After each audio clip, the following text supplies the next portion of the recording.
What are we doing when we assemble as the saints? Well, this is where I'm going to turn it back on its head.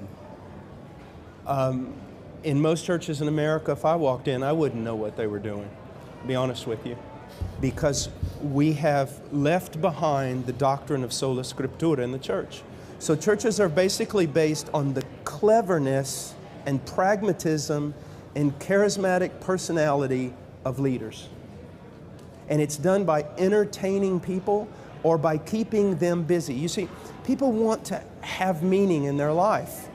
They either want to be entertained or they want to have some kind of meaning. So you make them busy. You make them part of a machine. You make them part of a vision of a charismatic leader. And you get them all headed in the same direction. That's why, you know, a 60-year-old accountant for Walmart ends up joining a biker gang and going to Sturgis, you know, and hanging out with all the people. Why? Because he's looking for something.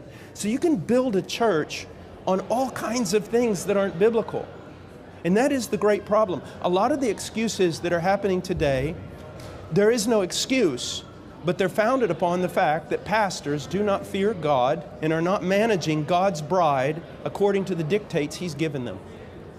Furthermore, a lot of pastors are building their own kingdoms on the bones of unconverted church members. So that's why we've got the mess. On the day of judgment, do not fear for the atheist so much, the thief, the murderer. If you want to be afraid for someone on the day of judgment, be afraid for those who carried the title pastor. Let me give you an example. I gave this example last night. Let's say that a king had a bride. He loved her. He dressed her in white. She was pure and precious to him, and the people admired her for her virtue, for her merit. And the king has to go on a long journey, and so he tells his steward, he calls his steward in and he says, here are the directions, and you are to care for my bride.